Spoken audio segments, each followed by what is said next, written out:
¿Qué tal amigos? Buenos días, bienvenidos. Miércoles 27 de octubre. A esta hora quiero darle ya la bienvenida en este espacio al vocero de la Presidencia de la República, Carlos Gijón, quien nos acompaña en el estudio en Quito. Gracias por estar esta mañana con nosotros. Buenos días, Carlos.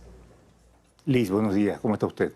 Bien, gracias. Quisiera empezar este diálogo preguntándole cuál es la evaluación que hacen desde el gobierno una vez que ayer llevaron a cabo algunas organizaciones sociales estas protestas. Bueno, afortunadamente el país trabajó ayer con relativa normalidad. La mayor parte de los ciudadanos fue indiferente a las movilizaciones, la gente salió a trabajar y el gobierno garantizó la capacidad de las personas de movilizarse. Hubo cierre de carreteras, en algunos lugares la situación se puso intensa, pero las fuerzas del orden lograron reabrir las carreteras, los caminos y en general pues se vivió un ambiente de relativa normalidad. Hubo incidentes en Quito violentos en la tarde, al final de la tarde, pero en términos generales el gobierno está satisfecho con la situación. En este momento las carreteras en todo el país están prácticamente abiertas. Yo le diría que hay un 90% de normalidad y en el resto hay pequeños brotes que se cierran las carreteras momentáneamente, el gobierno las reabre y pues, esa es la situación en este momento. ¿Y qué se prevé para hoy precisamente, Carlos, a propósito de que, por ejemplo, la CONAIE decía ayer que ellos se declaran en una jornada de movilización, de paralización progresiva y de resistencia y a través de sus redes sociales ha comenzado a mostrar dónde se encuentran bloqueos de vías desde la madrugada, ¿no? Donde dicen que están llegando ya con esta jornada de movilización que para ellos continuará el día de hoy? Nosotros confiamos en que la situación se irá normalizando mientras transcurren las horas. Lo que es importante es que no tiene la movilización, no tiene respaldo de la ciudadanía. La mayoría de las personas mira con indiferencia y hay un alto porcentaje que lo ve con rechazo, pero el mayor porcentaje en realidad es indiferencia. En esa medida, pues y además la decisión del gobierno de hacer respetar la ley creo que es un punto importante. Ayer habían 37 personas detenidas en el intento de cerrar carreteras. Estas personas pues, han sido puestas a órdenes de los jueces competentes. Yo en este momento no tengo un reporte de qué habrán decidido los jueces, pero el gobierno tiene la decisión de garantizar a la mayoría de los ciudadanos que quiere trabajar en paz, que quiere recuperarse de la crisis económica sufrida por la pandemia, garantizar que puedan ir a trabajar y llevar su vida normalmente. Y el día de ayer también el ministro de Defensa comentaba que habían 2 militares que estaban vestidos de civil que permanecían retenidos en el sector de Atahualpa. ¿Continúan ellos en calidad de retenidos? Así es, antes de venir he pedido un informe sobre el tema. Los militares siguen en este momento retenidos, entiendo que están bien tratados, no han sufrido ninguna agresión, más allá de que estén retenidos fuera de que estén retenidos por la fuerza, pero pues el gobierno espera que sean liberados en las siguientes horas. También la ministra de Gobierno ayer dio a conocer, señaló a una agrupación o movimiento guevarista como los responsables de los daños, sobre todo actos vandálicos en la Plaza de Santo Domingo, decía ella. Posterior a esa evaluación que hicieron, ¿se han ampliado los detalles en torno a este señalamiento ayer por parte de la ministra?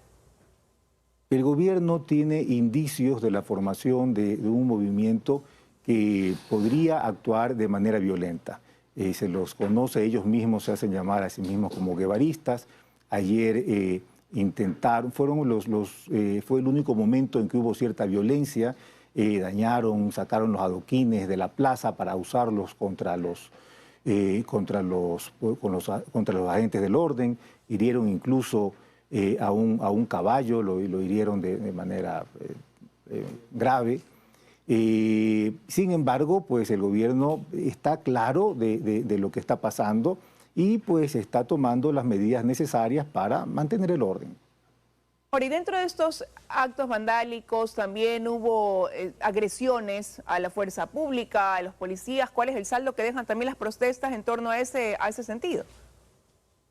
El día de ayer, en la noche, habían 5 personas heridas como fruto de las movilizaciones, todos ellos policías. Esa es la situación, era de que habían 5 policías heridos y 2 militares retenidos. Ese es el saldo.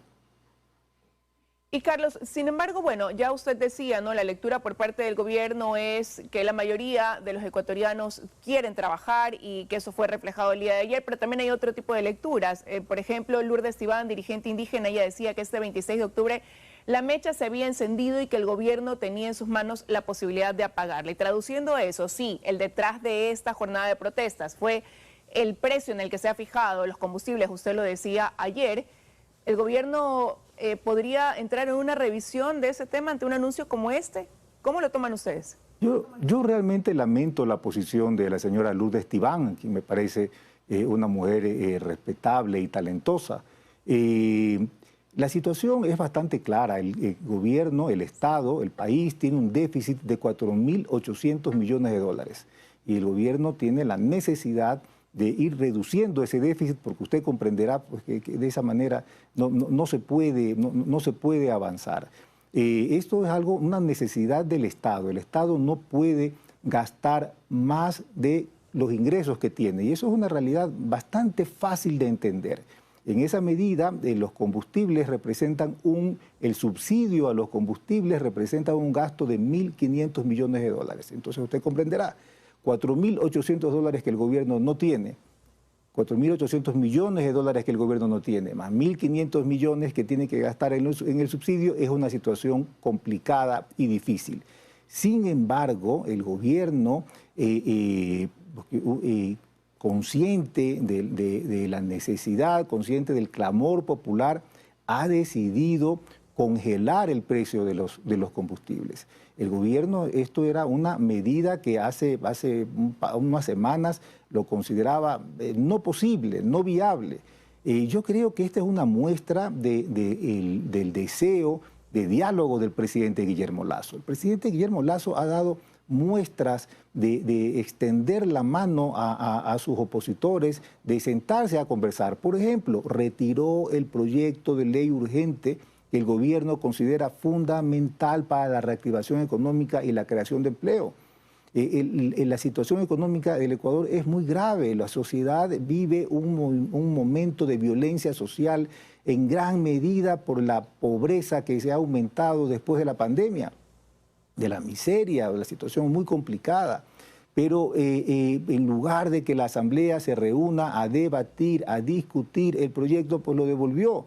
El gobierno ha decidido escuchar las voces de la oposición y ha aceptado dividir el proyecto y enviarlo uno a uno, en 3 partes. El gobierno parece que hasta el momento ha descartado la tesis de que una muerte cruzada iba a resolver el conflicto. El gobierno ha aceptado la petición de la CONAIE de congelar el precio de los combustibles, pero usted comprenderá que en un diálogo todas las partes ceden. Si no, pues ¿de qué diálogo estamos hablando? Si no, no sería diálogo, sino imposición. Carlos, y la semana pasada, el gobierno... ¿sí? La semana pasada parecía que se abría ese camino al diálogo, y digo parecía porque tuvo un acercamiento el Ejecutivo con la bancada de Pachacutic, donde se dieron a conocer que habían llegado pues algunos puntos de acuerdo, que de ahí en adelante se iban a incluso instalar mesas técnicas para avanzar en otros temas, pero días después se vio al señor Santi nuevamente junto al dirigente de la CONAIE, claro, porque son brazos políticos, no son lo mismo, pero son brazos políticos hermanos, y de repente pues con lo sucedido el día de ayer, cuando se habla de radicalizar una jornada que va a ser progresiva en este sentido de la resistencia, ¿qué escenario pudiera plantear eso en los cambios, ¿no? De lo que pasó entre la semana anterior a esta, a propósito de que van a enviar ya en los próximos días, se tenía estimado este proyecto de ley de reforma tributaria dentro de esta semana? El gobierno considera injusto el llamado a la movilización. Después de haber cedido varias veces en varios puntos, no parece justo, no parece adecuado el llamado a la movilización. Sin embargo, el gobierno del presidente Lasso continúa con su ánimo de dialogar y pues está dispuesto a sentarse con todos para establecer, buscar lo mejor para el país, ¿no? Yo creo que este es el punto importante, yo creo que es una característica de este gobierno que hay que valorar. El gobierno no está tratando de imponer sus puntos de vista, no está tratando de utilizar la fuerza, está sentado y ha cedido en varios puntos. Entonces yo creo que el país debe llamar a la sensatez y de que todos podamos ceder en nuestras posiciones y no solamente un sector pueda cederlo, lo haga. Y entonces el gobierno sigue en su intención de sentarse, dialogar y encontrar soluciones prácticas, reales, a la crisis enorme que vive la sociedad y el Estado ecuatoriano. Pero ¿y cuál va a ser el plan B que tenga el gobierno, Carlos, cuando esa intención podría quedarse en una sola vía? Del lado del gobierno, más allá de que el discurso sea así, queremos conversar, pero en la práctica, ya se lo ha dicho, hay líneas rojas que no son negociables. Ahora con el haber congelado el precio del combustible en un valor con el que tampoco están de acuerdo, eso va a repercutir o puede llegar a repercutir, sí, en el tratamiento que tengan estos proyectos que el gobierno envía al legislativo. Uno puede pensar, Liz, se pedía el congelamiento del combustible, del precio del combustible. El gobierno lo aceptó, algo que parecía que era imposible aceptar. Lo ha hecho. Lo ha hecho al precio de noviembre, faltaban pocos días para noviembre. Y sin embargo, pues ahora se pide que rebaje el precio de los combustibles. Uno puede temer, uno puede sospechar que cuando se rebaje el precio de los combustibles tampoco estén de acuerdo y pidan 2 cosas más. Y cuando el gobierno ceda en las 2 cosas más, pedirán 4 cosas más. Y entonces uno sospecha que el precio del combustible no es más que un pretexto en una escalada de desestabilización de la democracia. Y entonces tenemos que sentarnos, mirar con atención lo que está pasando, ver el contexto y además no perder de vista el principal problema, que es el déficit. El principal problema es la recuperación económica de los ecuatorianos. Y pues ese es el esquema en medio del cual se debe dialogar. Y dentro de ese diálogo cabría la posibilidad de abrir ese espacio quizás con quienes al momento parecía ya un camino sin marcha atrás, algo no viable. Me refiero, por ejemplo, al Partido Social Cristiano, que a propósito de la jornada de movilizaciones el día de ayer hacía público un escrito donde decían que este es el momento de poner posturas radicales y abrir paso a un diálogo. El gobierno está dispuesto a dialogar y extender la mano con todos los sectores sociales del país. Y Carlos, a propósito de eso, también se había mencionado que el día martes, en primera instancia, iba ya a llegar al legislativo este proyecto de reforma tributaria. Ayer se anunció que quizás miércoles o jueves. ¿Se ha podido definir qué día precisamente ya sería enviado este proyecto legislativo? Lo importante del proyecto de reforma tributaria es que está siendo consensuado antes del envío. El gobierno, me parece que de una manera abierta, ha entregado el proyecto primero a la bancada de Pachacutic, luego a la bancada de la Izquierda Democrática. Se han sentado a discutir. Los legisladores de Pachacutic han hecho observaciones, no han estado de acuerdo en algunos puntos, el gobierno lo ha escuchado. Se ha reformado algunos de los puntos que inicialmente el gobierno planteaba, escuchando las observaciones de Pachacutic, otros el gobierno no ha cedido. Se ha buscado consensuar, hay un esfuerzo serio, importante de la ministra de Gobierno en encontrar el consenso. Y ha sido un ejercicio difícil, complicado, y entonces esto ha hecho pues, que el proyecto no ha estado listo, y en este momento el anuncio es que el día jueves en la tarde se lo enviará. El gobierno no puede esperar mucho tiempo más tampoco, porque los plazos no le dan. La reforma tributaria tiene que aprobarse este año. Y entonces ese es el motivo. Lo importante es que el proyecto que se enviará ha sido previamente consensuado, se han sentado los actores, todos los actores políticos han sido llamados, con los que han acudido, pues se han sentado a conversar y en vez de esperarse que esto fluya con rapidez. Hay un punto importante, es el déficit. El déficit es algo que nos amenaza de manera grave como nación, como Estado. Y una vez que se ha dado a conocer ese proyecto que usted dice, se están tomando estos días precisamente para que lo analicen y llegar a establecer consensos previos que permita que prospere del CAL, llegue a una comisión y después al debate, al pleno. ¿Cómo van evaluando los resultados? ¿Van siendo los esperados para el gobierno? No le entendí. Lo que le digo Perdón. es que usted dice que está siendo ya consensuado este proyecto previo a que llegue a la Asamblea, ¿no? Entonces le pregunto Así si es. es que los resultados en este intermedio van siendo los esperados por el gobierno. Sí, claro que sí. El gobierno ha escuchado con interés las propuestas de los legisladores de Pachacuti y de la Izquierda Democrática. El gobierno ha aceptado algunos de ellos. El proyecto está consensuado. Sería de esperar que el proyecto dé una marcha rápida y que se pueda llegar a un feliz término. Le digo, el gobierno ha hecho todos los esfuerzos para que esto suceda así. Pero el gobierno la semana pasada aceptó, por ejemplo, el pedido de la CONAIE y sin embargo estamos en una movilización en este momento.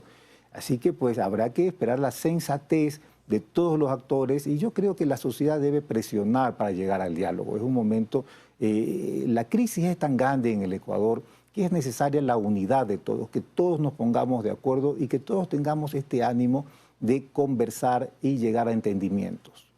Es la posición del gobierno a través del vocero de la Presidencia de la República, Carlos Gijón, a quien le doy las gracias por habernos acompañado esta mañana. Carlos, que tenga un buen día. Muchas gracias a usted, Liz.